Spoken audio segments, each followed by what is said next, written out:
दोस्तों, मोदी जी मन की बात तो करते रहते हैं, लेकिन दिल की बात कभी नहीं करते। लेकिन आज प्रधानमंत्री बनने के 9 साल बाद पहली बार मोदी जी ने दिल की बात कही है, और ये दिल की बात एक बेहद खतरनाक एजेंडे की तरफ इशारा करती है। अब इस एजेंडे पर मैं आऊंगा, इस खतरनाक बात पर भी मैं आऊंगा, सुनाऊंगा भी आपको। लेकिन एक बात मैं भी आपको आगाह करना चाहता हूं पहले ही, कि 2024 में अगर तीसरी बार मोदी जी ने प्रधानमंत्री की शपथ ली, तो फिर देश में या मुल्क की सियासत में सिर्फ मोदी होंगे, दूसरा कोई नहीं होगा। अब दोस्तों, आज प्रधानमंत्री मोदी ने कैमरे के सामने पहली बार कहा कि 2014 में जो कुछ हुआ वो सिर्फ सत्ता परिवर्तन नहीं था, वो सिर्फ मनमोहन सिंह को या कांग्रेस को या विपक्ष को कुर्सी से उतारना नहीं था। वो दरअसल भारत की नई यात्रा थी, भारत की नई शुरुआत थी, असली भारत की शुरुआत थी। और भारत पहली बार 800 साल की गुलामी से बाहर निकलकर भारत ने खोया हुआ गौरव प्राप्त किया। यानी 2014 दरअसल असली आजादी थी। असली आजादी की शुरुआत 2014 से हुई, ये मोदी जी कहना चाह रहे थे। यानी अब तक जो बात कंगना रनौत से कहलवाई जा रही थी, वो बात आज खुद मोदी जी ने कह दी। 2014 जो हुआ वो केवल सत्ता परिवर्तन नहीं था, 800 साल से ज्यादा की गुलामी से बाहर निकलकर एक राष्ट्र अब अपना खोया हुआ गौरव पाने के लिए फिर से उठ खड़ा हुआ है। अब दोस्तों, ये 800 साल क्या, 800 साल की गुलामी क्या है जिसका जिक्र कैमरे पर मोदी जी खुद कर रहे हैं कि 800 साल की गुलामी से उन्होंने हिंदुस्तान को बाहर निकाला। अब मैंने बीजेपी के एक रिपोर्टर से पूछा, जो बीजेपी कवर करते हैं, वरिष्ठ पत्रकार हैं, बड़े अखबार में काम करते हैं। उनका ये कहना था कि 800 साल का मतलब 12वीं शताब्दी, और 12वीं शताब्दी का मतलब Prithviraj Chauhan, the last Hindu ruler, जिसको आरएसएस मानती। यानी पृथ्वीराज चौहान के बाद 800 साल बाद मोदी भारत की आज़ादी लेकर आए। और मोदी ने अपनी तुलना खुद ही, आप कह सकते हैं अप्रत्याशित तौर पे, पृथ्वीराज चौहान से की। और क्यों की है, अब इसमें एक चीज़ और देखिए।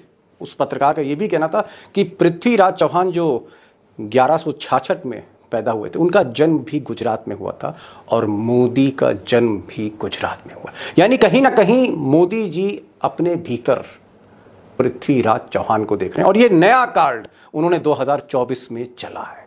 800 साल से ज्यादा की गुलामी से बाहर निकलकर एक राष्ट्र अब अपना खोया हुआ गौरव पाने के लिए फिर से उठ खड़ा हुआ है।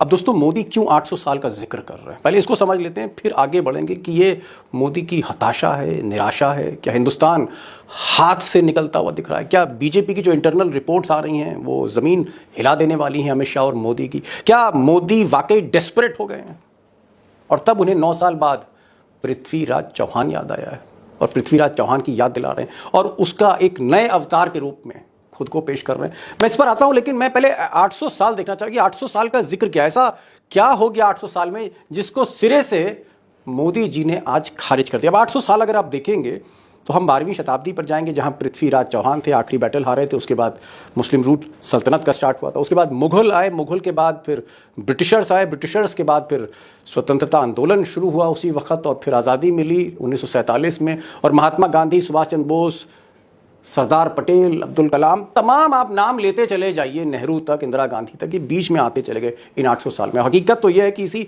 800 साल में अटल बिहारी वाजपेयी और लाल कृष्ण आडवाणी भी आए, एक बार 77 में, उसके बाद 99 से लेकर 2004 में।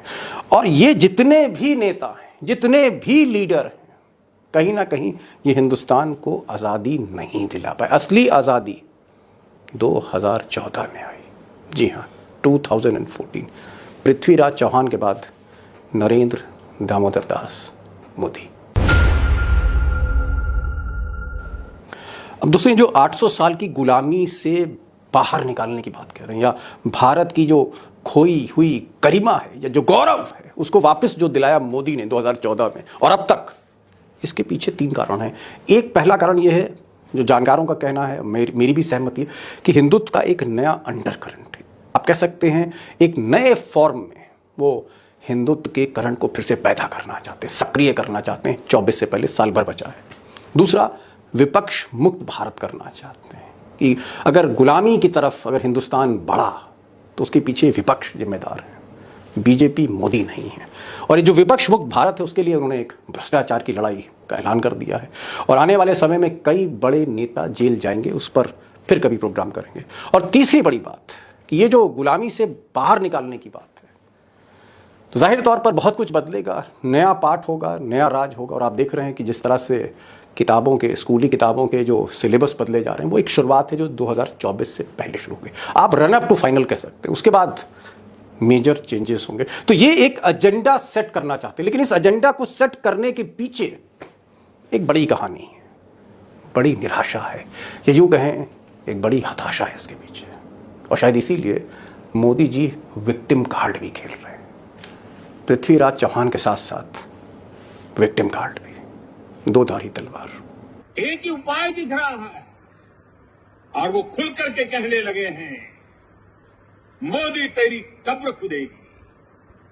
अब दोस्तों 9 साल के बाद जो मोदी जी ने दिल की बात कही आज कैमरे पर, मुझे लगता है कि इस 9 साल तक इस सच को जो दिल के अंदर वो दबाए रखा उन्होंने, उसके पीछे 9 साल की एंटी इनकम्बेंसी भी है, महंगाई भी है, बेरोजगारी भी है, पटरी से उतरती अर्थव्यवस्था भी है, और हर तरफ एक रोष असंतोष सा है, खासकर डबल इंजन की सरकारों में। अगर हम गुजरात और उत्तर प्रदेश को बाहर करते हैं तो बाकी राज्यों में अगर आप देखें जो इंटरनल सर्वे बीजेपी के पास आ रहा है, चाहे वो मध्य प्रदेश हो, चाहे वो छत्तीसगढ़ हो, चाहे वो हरियाणा हो, चाहे वो महाराष्ट्र हो जहाँ बीजेपी की सरकार, चाहे वो बिहार हो जहाँ बीजेपी की सरकार थी, जहाँ चाहे वो झारखंड हो जहाँ बीजेपी की अभी भी ज़मीन है, यहाँ से जो इंटरनल सर्वे बीजेपी के पास आ रहे हैं और जो सूत्र बताते हैं, तकरीबन 60 से 70 सीटों का नुकसान बीजेपी को हो रहा है। और इसीलिए कहीं ना कहीं अमित शाह जो चाणक्य हैं और जो शहनशाह यानी शाह और शहनशाह, कहीं ना कहीं जो उनकी बेचैनी बढ़ रही है, उसकी वजह यही है कि ज़मीन उनके पांव से निकलती चली जा रही है। और सबसे बड़ा जो वज्रपात हुआ है हिमाचल और दिल्ली के एमसीडी के बाद या बाई इलेक्शंस के बाद, वो कर्नाटका के ओपिनियन पोल्स हैं। वो ओपिनियन पोल जो इशारा कर रहे हैं कि दक्षिण भारत से बीजेपी को नमस्कार कहा जा रहा है, एग्जिट किया जा रहा है, बीजेपी नंबर 2 पर पहुंच रही है। और ये पोल जो ओपिनियन पोल हैं, ये गोदी चैनल बता रहे हैं कि इस बार कांग्रेस की सरकार बनती हुई नजर आ रही है। और कर्नाटक से अगर मोदी जी बाहर हुए तो दक्षिण हाथ से निकल गया। और ये बात ऐलानिया तौर पर ये साफ कर रहे हैं DK Shiv Kumar, president Congress Karnataka. My number Karnataka on 13th, 141 will be the number.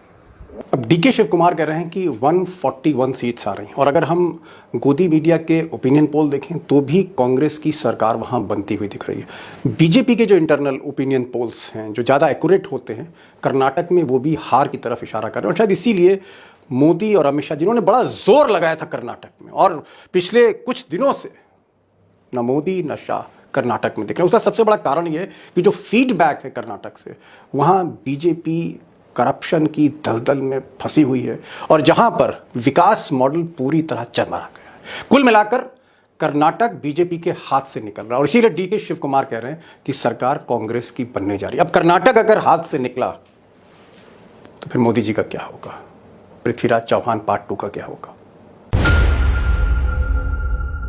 अब दोस्तों कर्नाटक में अगर बीजेपी की सरकार जाती है तो फिर प्रचंड बहुमत वाली मोदी सरकार का क्या होगा, इसका इम्पैक्ट 2024 के सुपर फाइनल में क्या होगा। नंबर एक चीज़ ये कि कर्नाटक में बीजेपी की सरकार नहीं थी, दरअसल सरकार तो वहाँ कांग्रेस और जेडीएस की थी, जिसको सीबीआई, ईडी, इनकम टैक्स की मदद से गिराकर बीजेपी ने अपनी सरकार बनाई थी कर्नाटक में। और वो सरकार भी अब जाते हुए दिख रही है। कर्नाटक में अगर सरकार गई तो पूरा दक्षिण भाजपा से साफ हो जाएगा। केरल में बीजेपी की अभी भी प्रेजेंस नहीं है, तेलंगाना में और आंध्र प्रदेश में बीजेपी बहुत कमज़ोर स्थिति में, और तमिलनाडु में हमेशा की तरह बीजेपी पिछले कुछ सालों से सीटें जीतने में पूरी तरह से असमर्थ है। और अगर आप ईस्ट कोस्ट देखेंगे तो चाहे आप उसमें उड़ीसा देख लीजिए या उड़ीसा के आगे झारखंड देख लीजिए या झारखंड के आगे पश्चिम बंगाल देख लीजिए, एक पूरा टुकड़ा ईस्ट और साउथ, जो साउथ ईस्ट आप कह लीजिए, वो बीजेपी की हद से बाहर होता चला जा रहा है। और प्रचंड बहुमत वाले मोदी पहले प्रधानमंत्री होंगे।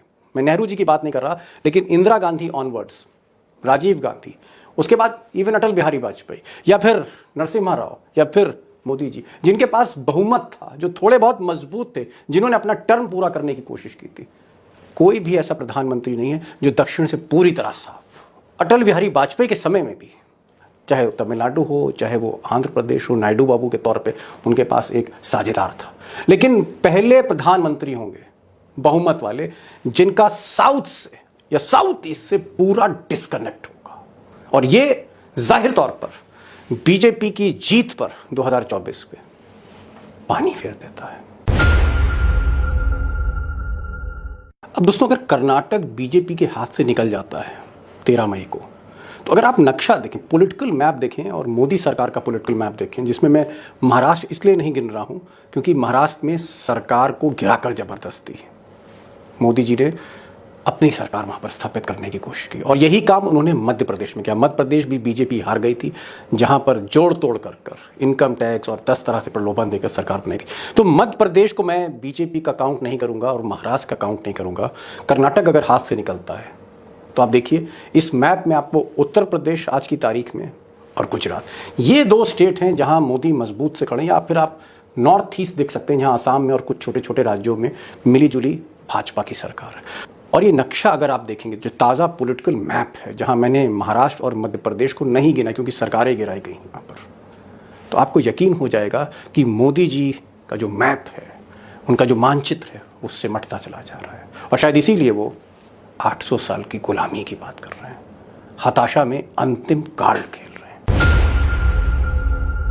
तो दोस्तों, ये आज का वीडियो था जहां पर मैंने आपको ये बताने की कोशिश करी कि आखिर वो क्या कारण है कि 9 साल बाद मोदी जी कह रहे हैं कि 2014 दरअसल वो साल था जब भारत को आज़ादी मिली थी। ज़मीनी जो आज़ादी थी वो 2014 में ही मिली, 1947 में तो मिल गई थी, लेकिन उसका कोई मतलब नहीं था। मतलब तब हुआ जब मोदी जी आए।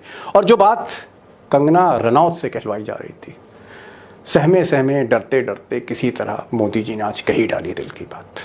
बहरहाल देखना यह होगा कि 2024 में क्या होगा, क्योंकि पहला जो बैटल है, जो पहला महासंग्राम है, वो कर्नाटक में। कर्नाटक बहुत सी चीज़ें तय कर रहा है। कर्नाटक अगर मोदी जी जीतते हैं तो जाहिर तौर पर फिर से अपने को रीइस्टैब्लिश करेंगे, और अगर हार जाते हैं तो फिर छत्तीसगढ़, मध्य प्रदेश और राजस्थान में जहाँ सीधी टक्कर कांग्रेस से है, और जो रनअप है 2024 का, उसमें अगर बीजेपी कमज़ोर स्थिति में रहती है तो हो सकता है कि पृथ्वीराज पार्ट 2, पृथ्वीराज चौहान द्वितीय शायद शपथ ना ले पाए। बहरहाल आप अपनी प्रतिक्रिया, अपनी रिएक्शन ज़रूर भेजें, और मैं चाहूँगा कि स्टोरी आइडियाज़ भी आप मुझे सजेस्ट करें, और ये वीडियो ज़रूर शेयर करिए क्योंकि गोदी मीडिया इस तरह की वीडियो दिखाता नहीं है। और चैनल अगर आपने सब्सक्राइब नहीं किया तो सब्सक्राइब करिए, दोस्तों से भी कहिए कि वो सब्सक्राइब करें। ये आज का वीडियो, तब फिर मिलेंगे एक नई वीडियो के साथ। तब तक के लिए